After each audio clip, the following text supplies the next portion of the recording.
The night was split by fire and thunder, a village reduced to ash beneath the roar of war. In the chaos, she stumbled through the wreckage, clutching only silence where her family's voices once lived. Every breath tasted of smoke and grief, yet in the ruins of her world, fate pressed a cruel irony into her hands. A child, the enemy's child, crying amid the flames she could not escape. The wind carried the stench of smoke, heavy and unrelenting, clinging to her skin like a second flesh she could not peel away. Each step through the rubble was a memory she did not want to remember. The charred remains of homes, the twisted iron of gates once welcoming, the faint outline of what had been her mother's garden, all turned to blackened scars beneath the gray sky. She should have cried, but no tears came. Grief had burned out her voice, leaving behind only silence.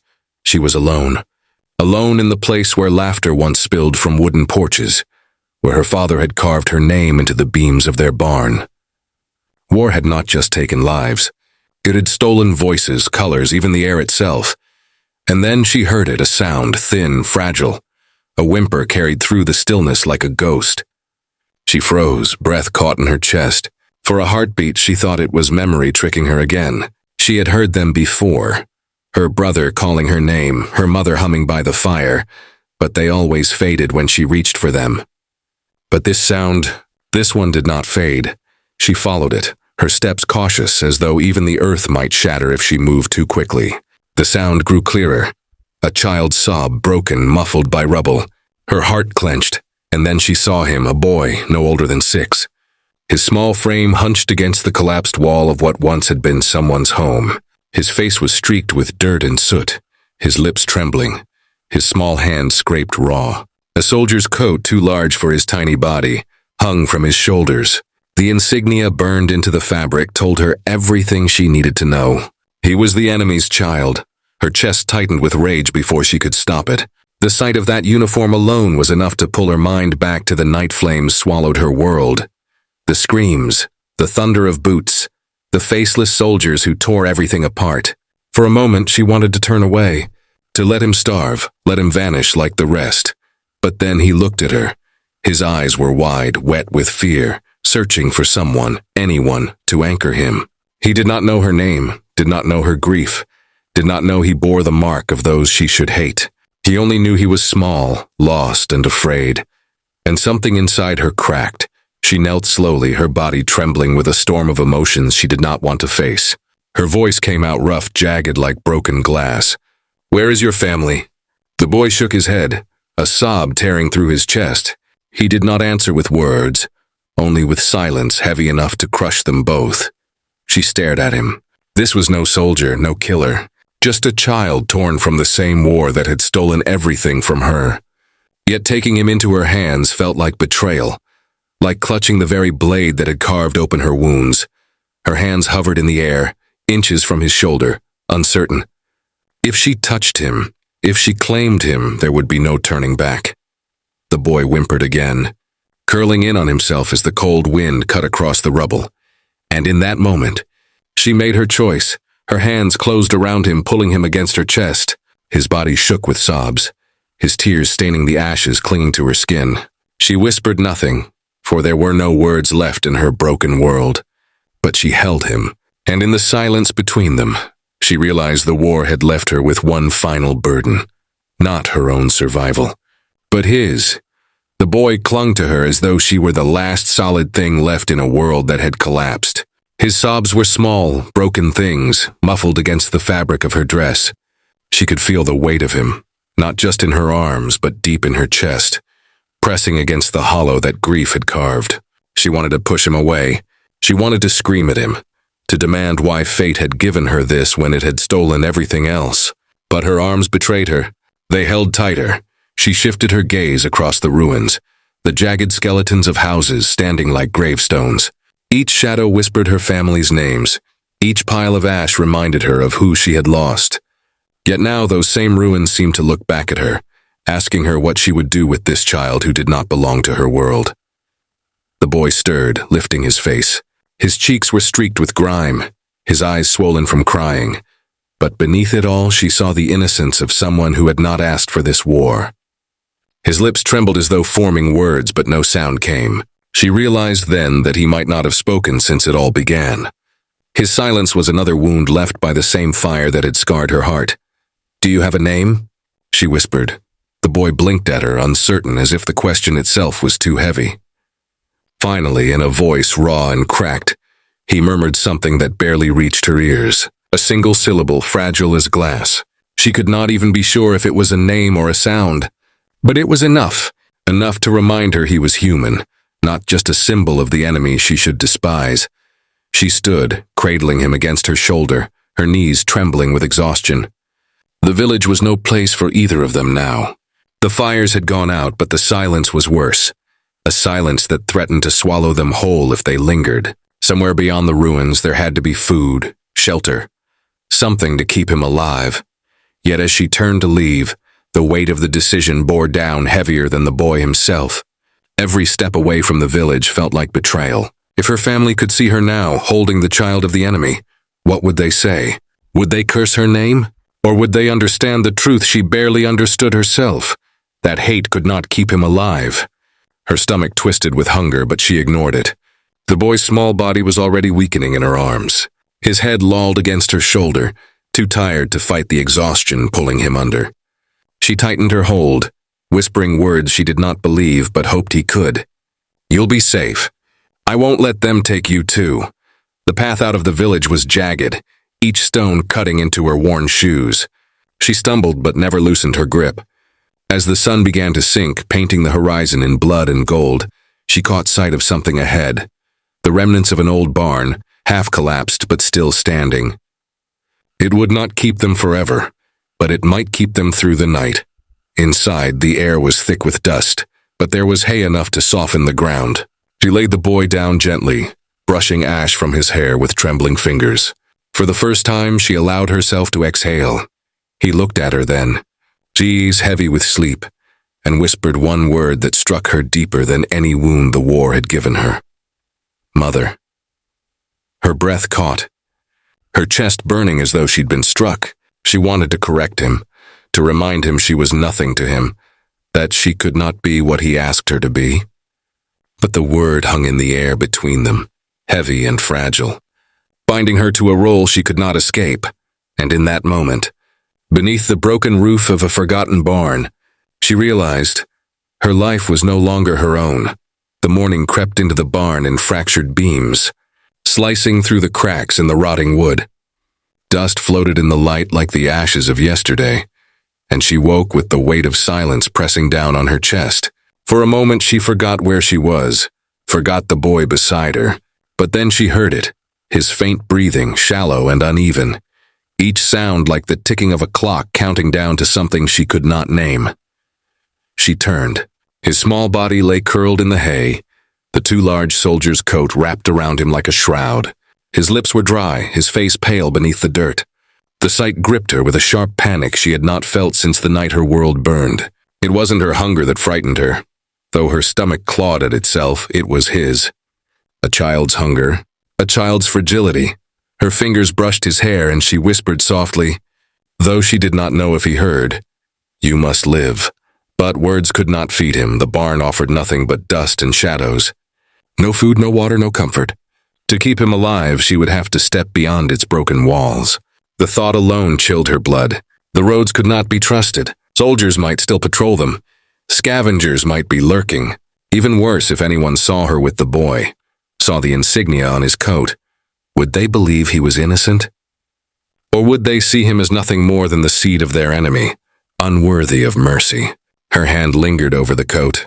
The insignia glared back at her, stitched in threads that seemed to burn against her skin. With a sharp motion she tugged at it, ripping until the fabric tore. She ripped again and again, until the symbol was nothing but loose threads scattered across the hay. The boy stirred at the sound, eyes half opening, confused. She hushed him, pulling the ruined coat tight around him. "No one must know," she said, her voice low but firm. When he drifted back into sleep, she stood, her body trembling with exhaustion. Her legs felt weak, her lips cracked, but she forced herself forward. She pushed open the barn door. The morning air was sharp and cold, filling her lungs with the taste of ash. She stepped out into the open, the world wide and empty, every shadow threatening. The village ruins smoldered still in the distance, smoke rising in thin spirals. Beyond them stretched fields, hollowed and broken by war. She moved carefully, her eyes scanning for movement. Every sound, every creak of wood, every whisper of wind felt like a predator stalking her. Her heart pounded, but she pressed on, searching. She found nothing at first. Empty baskets overturned, shattered barrels, fields stripped bare by desperate hands. But hunger was stronger than fear. She pushed farther, to where a farmhouse had collapsed into itself. Inside, she clawed through the wreckage, her hands raw against the splintered wood. Beneath a fallen beam, her fingers brushed against something. A sack. She pulled it free, trembling as she opened it. Grain. Dry, hard, but edible. Her eyes stung with tears she had not expected. She clutched the sack to her chest, whispering a broken thanks to no one. But then she froze. Footsteps. She held her breath, her body pressed against the shadows. The sound was steady, approaching. Voices followed, low, harsh, speaking in tones she knew too well. Soldiers. Her grip tightened on the sack, her mind racing. To run was to risk being seen, but to stay was to risk discovery. And if they saw what she carried, if they saw the boy waiting for her, there would be no mercy. The footsteps grew louder. She pressed herself deeper into the wreckage. The grain sack clutched tight against her chest, her breath shallow and quick. Every heartbeat sounded like thunder in her ears. The voices carried closer. Men's voices, sharp with authority, softened by the crackle of exhaustion. Soldiers. Her body stiffened. Memories flashing like lightning. The roar of fire. The faceless figures storming through her home. Her family's screams buried beneath the clash of steel and shouts in that same tongue. Now those voices were here in the ruins, alive and real. Through a gap in the shattered wall, she caught sight of them. Two men in dark uniforms, rifles slung across their backs, boots crunching in the rubble. They moved without haste, like predators certain of their domain. One carried a canteen. The other smoked, the ember glowing like a small, cruel eye in the gray morning. She forced herself to stillness. Her nails dug into the sack, her muscles trembling with the strain of silence. If they found her, they would not just take the grain, they would take her. And if they followed her trail back to the barn... The boy, her throat burned with the thought. She could not let them find him. One of the soldiers paused, kicking at the ground. His eyes scanned the debris, sharp and restless. She shrank lower, her body nearly swallowed by the shadows. For a breathless eternity he lingered. Then his companion barked something and he turned away, spitting into the dirt. They moved on. Their footsteps faded, swallowed by distance. Only then did she allow herself to breathe. Her lungs felt like fire, her hands shaking so violently she thought the sack would slip away. But she held it. She held it because the boy needed her to. She waited until silence returned, until even the echo of their boots was gone. Then she rose, her body weak but her resolve steady. The sack weighed heavy in her arms, yet it felt lighter than the guilt she carried. The path back to the barn seemed longer, every shadow a threat, every gust of wind a warning. She stumbled once, her knee striking stone, but she refused to cry out. She pressed forward, clutching the grain as though it were life itself. When she finally pushed open the barn door, her chest heaved with exhaustion. The boy was still there, curled beneath the tattered coat, his small frame trembling in restless dreams. Relief struck her so hard she nearly collapsed.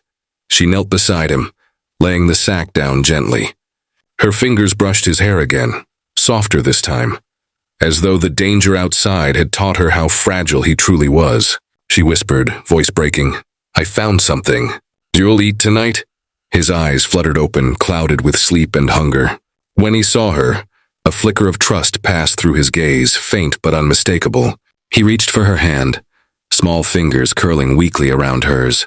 In that fragile grip, she felt the weight of her choice crystallize. This was no longer about pity, no longer about chance. It was a vow. If the world had taken everything from her, then she would defy it by protecting this one life it had thrown into her arms. Outside, the war still raged. Soldiers prowled, hunger loomed, and the future stretched like an endless battlefield. But inside the broken barn, beneath the cracks of sunlight and the scent of dust, she had carved out a promise, She would fight not for herself, but for him. The boy's breathing steadied in the days that followed, his frail body slowly reclaiming the strength war had stripped from him. Each time he lifted the grain to his lips, her chest tightened with a mix of relief and guilt. Relief because he was alive. Guilt because every handful she gave him was a reminder that she was feeding the blood of her enemy. Yet when his small fingers brushed hers, trembling with gratitude, her heart betrayed her and softened. But the barn was no sanctuary. It was a cage with walls too thin, a hiding place one storm away from collapse. The sound of soldiers in the ruins still haunted her ears, a ghost that kept her awake through the long nights. And hunger was never far behind. The sack of grain would not last forever. One morning she rose before the boy stirred. His head rested against the tattered coat, his lips parted in sleep. For a moment she watched him, and in the quiet she almost let herself believe he was hers, not by blood, but by fate. But reality crushed the thought. He was not hers. He belonged to a world that had destroyed hers. She turned away, pulling the barn door open. The dawn was gray, the air heavy with mist that clung to her skin. She walked the broken paths, scanning the horizon. In the distance, a column of smoke rose, not from ruins. This smoke was steady, fresh. Camp, survivors perhaps, or worse. Her heart wrestled with the thought. To find others was to risk everything. If they saw the boy, if they heard the foreign words he sometimes whispered in sleep, would they show mercy? Or would they see her as a traitor cradling the enemy's seed? The choice gnawed at her. She could not keep him hidden forever. If she wanted him to live, she would need more than grain scavenged from ruins. She would need fire, water, medicine. She would need people. But people meant questions, and questions meant danger. She returned to the barn before the sun climbed too high. The boy was awake, his eyes watching the door as though fearing she would never return. When he saw her, he reached for her hand without hesitation, and she let him take it. His small voice, rough with disuse, whispered a word. It was not her language, it was his. She froze, the sound cutting through her like a blade. She knelt beside him, her hand tightening around his. "No," she whispered sharply, though her voice cracked. "You must not say that where others can hear." The boy's eyes widened, confusion clouding his face. He nodded faintly, but she could see he did not understand the weight of the danger. He was a child. He did not yet know that words could kill. That night, as he drifted into sleep, she sat awake, listening to the distant howl of wind and the phantom echo of boots on stone. Her mind raced. She could keep hiding, waiting for hunger to finish what war had begun. Or she could risk stepping into the world of the living again, carrying a secret heavy enough to destroy them both. Her eyes fell on him once more. He stirred in his sleep, murmuring a word in that foreign tongue, and even in dreams his hand reached for hers. She closed her eyes, whispering to herself like a vow. "If they ask, I will lie. If they doubt, I will fight. He is mine now." But even as the words left her lips, she knew the world would not forgive such a choice. The smoke rose higher the next morning, a dark finger pointing into the sky. She stood at the edge of the barn, the boy's hand curled around hers, and stared at it with a weight in her chest that nearly broke her ribs. Smoke meant fire, and fire meant people. Food, shelter, safety. But safety for whom? For her or for him? The boy tugged at her hand, his eyes questioning. He didn't speak, though she saw words forming in the back of his throat. She hushed him with a soft press of her finger to his lips. "Not now," she whispered. "Not outside." She fashioned a sling from the remains of a blanket, tucking the boy against her side. His body was warm against hers, fragile yet grounding. Each step she took across the broken fields was a step deeper into betrayal. Betrayal of the dead, betrayal of her people, betrayal of the life she once knew. Yet with each step her resolve hardened. He was alive because of her. That made him hers to protect. As they drew closer, the camp revealed itself. A cluster of ragged tents, smoke curling from a small fire. Figures moving like ghosts through the haze. Survivors. Her chest tightened. She recognized the look of them. The gaunt cheeks, the eyes that had seen too much. They were people like her, carved hollow by war. But hollow people were dangerous. Hunger stripped away kindness. Fear sharpened suspicion. She stopped at the edge of the clearing, her breath quick and shallow. The boy pressed closer, sensing her unease. She whispered to him, though her voice shook, "Stay silent." No matter what, a woman by the fire saw her first. Her head snapped up, eyes narrowing, then widening with recognition. She called out, and soon others turned. 5, maybe 6 survivors, their gazes sharp and searching. One of the men stepped forward. His coat was torn, his arm bound in a bloodied bandage. His eyes scanned her face, then dropped to the bundle at her side. "You're alive," he said, his voice rough, incredulous. Then sharper, suspicious. "Who's the child?" Her heart slammed against her ribs. Heat rushed to her face. She forced herself to meet his gaze, though every nerve screamed at her to run. "He's mine," she said, the words tasting like fire on her tongue. "I found him in the ruins. He's all I have left." The man's eyes narrowed. The silence stretched too long. She held her breath, her arms tightening around the boy as if shielding him from their suspicion. The boy, sensing the tension, pressed his face into her shoulder. His small hand clung to her dress. Finally, the man nodded, though his gaze lingered with doubt. "Come, you'll eat." Relief nearly buckled her knees. She followed them into the camp, the boy's weight anchoring her. They gave her a bowl of thin stew, the smell alone nearly undoing her resolve. She fed him first, lifting the spoon to his lips, watching his small face light with desperate gratitude. Only when he was finished did she taste it herself, the warmth searing her empty stomach. But even in that fragile moment of comfort, she felt eyes on her, watching, measuring. The woman by the fire leaned close, her voice low but sharp. "He doesn't look like you." Her chest froze. She forced a smile that did not reach her eyes. "He has his father's face." The woman studied her, suspicion coiling in her gaze.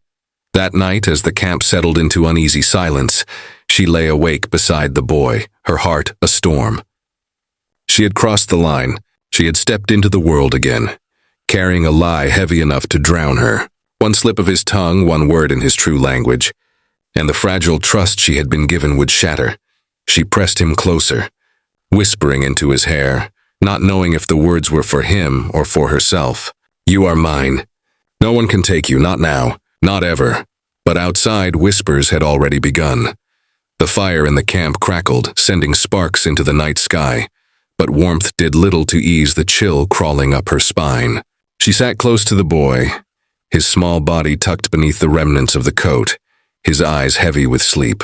Around them, the survivors whispered in low tones, their gazes flicking toward her more often than the flames. She felt the weight of their suspicion like hands tightening around her throat. She forced herself to keep still, to appear calm, but inside her chest thundered. Every sound the boy made felt dangerous. Each yawn, each soft hum, each sleepy murmur was another chance for the truth to slip through. She had told him again and again, silence when others are near. But he was only a child, and silence was a heavy burden for such small shoulders. The woman by the fire leaned closer, her sharp eyes glinting in the glow. "What's his name?" Her heart lurched. She had not given him one, not truly. She had avoided it, fearing names gave power, gave permanence. Yet now, under the weight of the woman's gaze, she had no choice. Her lips parted before she could think, and the name fell out like a stone. Samuel. The woman studied her for a long moment, then looked away, muttering something to the man beside her. The name sounded foreign on her own tongue, but the boy stirred and looked at her, his eyes hazy. She nodded to him, whispering so low only he could hear. "Samuel, that's who you are now." The next day brought more questions. The scarred man, the one they called leader, approached her as she gathered kindling. His voice was steady, but his eyes were sharp. "You've not said where you came from, or how you survived." She kept her hands busy, breaking twigs, avoiding his gaze. "The same way anyone survives," she said. "By running, by hiding. And the boy?" His tone pressed harder. "You claim he's yours, yet he doesn't look like you." Her stomach twisted, but she forced the lie again, tasting ash as she spoke. "He takes after his father. Gone now, both gone. Only us remain." The man studied her for a long time. His silence cut deeper than words. Finally, he nodded once and walked away. But she knew it was not acceptance. It was warning. That night, as the camp settled into uneasy slumber, she kept watch by the fire. The boy slept beside her, One small hand curled against her arm. She stared at the shadows beyond the flames. But it wasn't the darkness she feared. It was the people sharing the fire with her. The boy stirred suddenly, whispering in his sleep. A word, soft, foreign, unmistakable. Her blood froze. She pressed her hand gently against his lips, but it was too late. One of the survivors had heard. The woman by the fire turned her head sharply, her eyes narrowing like blades.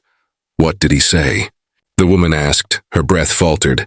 Her lie teetered on the edge of collapse. The fire crackled between them, but no warmth touched her now. She pulled the boy closer, her voice firm, though her heart shook. Dreams, nothing more. He doesn't know what he says. The woman did not answer, but her stare lingered, burning holes into her resolve. And in that moment, she realized the walls of her fragile lie were beginning to crack. The morning sun rose pale and thin, its light barely warming the earth. She felt no comfort in its glow. Every glance cast her way carried weight now.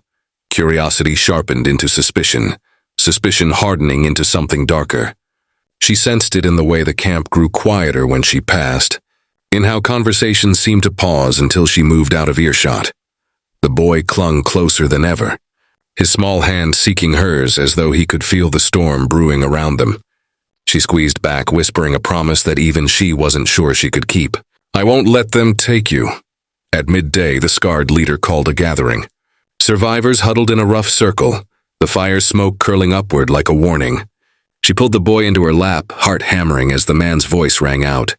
"There are rumors," he began, his gaze sweeping across the camp. "We have suffered too much to allow secrets among us. Trust is the only shield we have left. Without it, we are no better than the enemy." His words struck her like stones. She kept her eyes low, but the weight of the others' stares bore down upon her. Then the woman who had first questioned the boy's name stepped forward, her expression cold. "I heard him," the woman said. "The boy speaks their tongue." The circle stirred with murmurs, a rising tide of unease. The boy pressed his face against her chest, trembling, his small frame trying to vanish into her arms. She lifted her head, forcing her voice to steady. "He talks in dreams, nonsense. You would turn a child's sleep into an accusation?" But the woman's glare did not soften. "No child speaks nonsense that way. He's not one of us." The leader's eyes fixed on her, unblinking. "If there is truth to this, it endangers us all. You understand that?" Her breath caught in her throat. She wanted to shout, to rage at them for even thinking of punishing him. But she knew fury would betray her. She had to tread carefully, balancing the fragile lie she had woven. "He is mine," she said, her voice breaking but fierce. "I buried his father with my own hands. I've carried him through ash and smoke. Would you take from me the last thing I have left?" The silence that followed was sharp enough to cut. For a moment, she thought she saw doubt flicker in the leader's eyes, but the whispers around the circle swelled, carrying fear like sparks through dry grass. The leader finally spoke, his tone measured. "We will watch. That is all, for now. But if I hear him again, speaking in words that are not ours, the truth will decide what happens next." The camp dispersed slowly, unease hanging heavy in the air. She sat frozen, clutching the boy, her pulse thundering. The boy looked up at her with wide, frightened eyes. His lips parted as if to speak, but she pressed her finger gently against them, shaking her head. "Not a sound," she whispered. "Not here. Not with them." As the night fell again, she lay awake, the boy asleep at her side. The fire's glow painted shifting shadows on the ground, each one whispering of betrayal. Her lie was unraveling, thread by thread, and she knew it would not hold forever. When the crack finally came, it would not just tear her world apart, it would decide whether the boy lived or died. The boy's voice rang out like the shattering of glass. One simple word, foreign and unmistakable, slipped past his lips as he pointed to the sky. Laughter bubbled out of him, pure and careless, before he caught her warning stare. But the damage was already done. Silence gripped the camp. Heads turned. The fire smoke seemed to freeze in the air. She pulled him quickly into her arms, pressing his face against her chest. But whispers rushed through the circle of survivors like wind through dry grass. "That's not our tongue. He's one of them. She's been lying all along." Her heart slammed against her ribs. She could feel the boy's small hands clutching her, trembling with confusion. his innocent joy replaced by fear. She stood holding him tightly, forcing her voice to cut through the growing murmur. "He is mine." The words cracked like brittle wood, desperate but defiant. "Whatever you think you heard, he is mine." The scarred leader stepped forward, his shadow stretching long in the firelight. His eyes, weary yet piercing, fixed on her with a weight she could not shake. "Enough!" His tone carried no anger, only certainty, and that made it all the more terrifying. The crowd quieted at his command, but suspicion still burned in their eyes.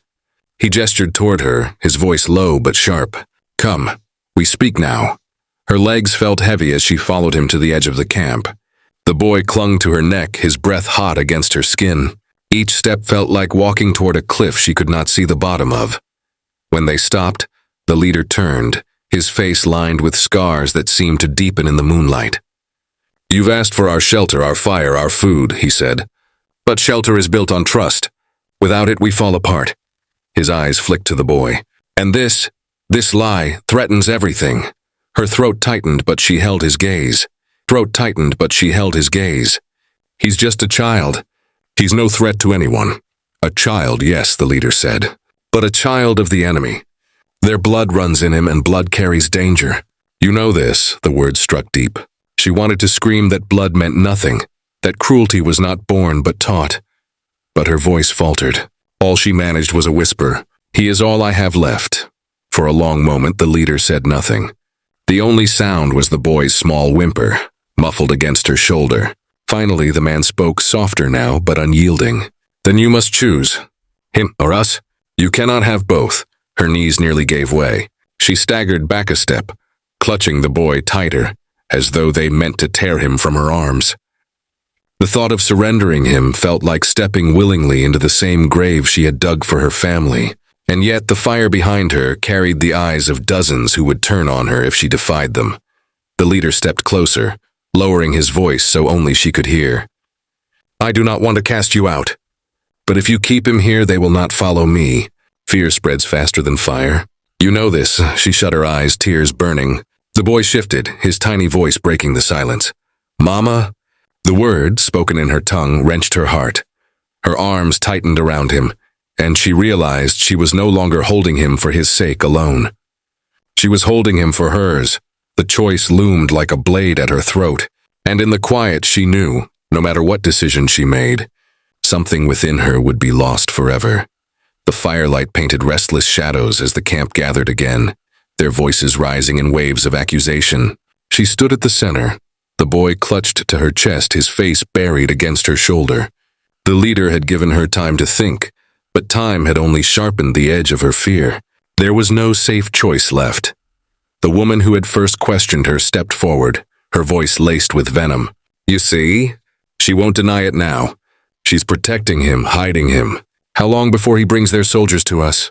Murmurs of agreement rippled through the circle. Fear had found its grip, and fear was stronger than mercy. Her voice trembled as she tried to push back. "He is not a spy. He doesn't even understand the war you speak of. He's just a child." But the words fell into silence like stones sinking into a river. No one reached for her, not yet.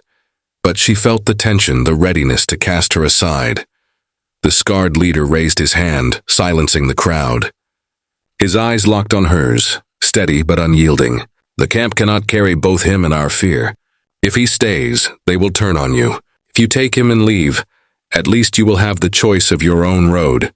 The ultimatum struck like thunder. She looked at the faces around her. Some cold, some conflicted, none willing to speak for her. She was alone. Her throat ached, her voice raw. "You would send us to die out there." The leader's expression softened, just a fraction. "I would give you the chance to live. But stay, and it will end with blood." The boy stirred, whispering again in that dangerous tongue, his voice fragile as wind. It silenced the crowd. The moment was broken. The lie was gone.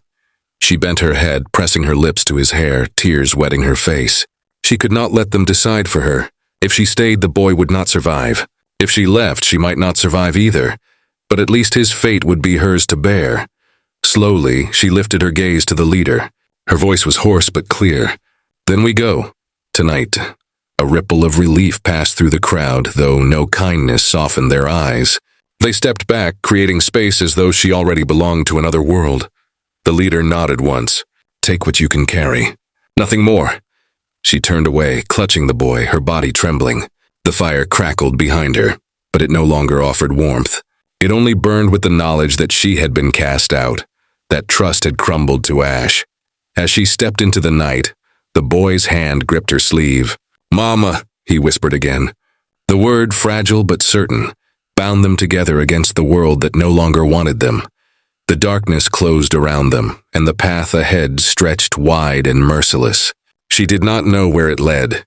She only knew she had chosen him, chosen love over belonging, mercy over safety. But the night was vast and the war had not ended. Somewhere beyond the trees, danger waited, and she understood, with a chill that rooted deep into her bones. The hardest battles were yet to come. The forest closed around them like a cage of bark and bone. The air was damp, heavy with the scent of moss and decay, and every tree seemed to lean inward as though listening to their steps. She carried the boy on her hip, his small arms weak around her neck, his head heavy on her shoulder. He was lighter now, too light. Hunger had hollowed him, dimming the spark in his eyes. She set him down beneath a twisted oak and crouched to meet his gaze. His lips were cracked, his breath shallow. "Stay here," she whispered. "I'll find something." But the forest offered no kindness. She clawed at the earth for roots, tested bitter berries between her teeth, searched for the sound of water. The little she found she pressed into his hands, pretending it was enough. She smiled as he ate, though the taste was sour, though her own belly gnawed with emptiness. His survival was all that mattered. At night she dared no fire. Instead, she wrapped him in the tattered coat and held him close, her body the only warmth left. His whisper came soft, fragile as a prayer. "Mama, the hungry," the word pierced her. She kissed his hair, swallowing tears. "Tomorrow," she lied. "Tomorrow will be better." But tomorrow brought shadows. They appeared first as flickers between trees, men, ragged and gaunt, moving like wolves. Deserters or scavengers. She crouched low, clutching the boy, her breath frozen. One figure lingered too long. A tall man, hollow-eyed, a rusted blade at his side. She pressed her palm to the boy's lips, begging him to be still. His wide eyes locked on hers, trusting. The man stepped closer. Too close. His hunger was not only for food, he moved on. By some mercy he did not see them, but she knew. Hiding would not save them forever. By dawn she found a stream. The boy drank until his lips glistened. He smiled faintly, and the sight struck her like sunlight through clouds. But it faded with his question, "Where is the food?" The answer came in voices. Two men stumbled into view, clothes torn, eyes sharp with hunger. They crossed the stream, their gazes fixing on her. She pulled the boy behind her, every muscle taut. "Easy now," the taller one said, hands raised in mock calm. His smile was wrong. "We don't want trouble." The shorter man laughed, sharp as glass. "Or what? You've got nothing." No blade, no fire. Just scraps of bone. They closed in. She stumbled back, clutching the boy. His terrified whimpers tore her apart. The taller man lunged. She snatched a rock from the ground and swung. It cracked against his skull with a sickening thud. He staggered, blood spilling. The shorter man roared, rushing her. She shoved the boy aside and slammed the rock into his face. Once, twice. He collapsed, blood soaking the dirt. The first man swayed, rage burning in his eyes. He raised his blade. She lunged, slamming the rock into his arm, then his neck. His weapon clattered to the ground as he fell, choking on his breath. Silence. The forest swallowed the violence, leaving only her ragged breathing. She dropped the rock, hands slick with blood. The boy crawled to her, his eyes wide. Not at the men, but at her. She pulled him close, sobbing. I had to. Her hand closed around the fallen blade. Its weight sickened her, yet she tied it to her belt. For him, she would bear it. For him, she would kill again. Days blurred into nights. Hunger still clawed at them, but she learned to fight it. With the blade, she caught fish from the stream, carved meat from a rabbit snared in roots. Each small victory lit the boy's smile again. Slowly, color returned to his cheeks. Slowly, his laughter came back. But something in her had changed. Each time she looked at her bloodied hands, she saw not only the men she had killed, but the line she had crossed. She was no longer the woman who wept in the ruins of her home. She was something harder, something the world had forced her to become.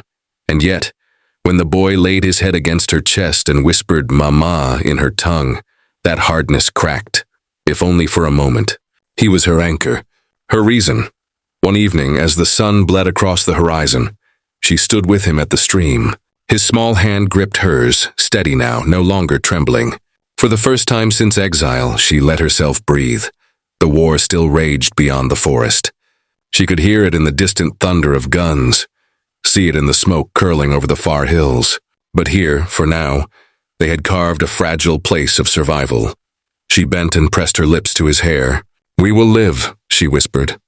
"No matter what it takes, we will live." The boy looked up at her, his eyes bright in the fading light. "Together?"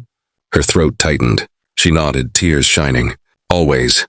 The forest stretched endless before them, filled with hunger, shadows, and danger. But for the first time, she did not feel broken. She felt unyielding.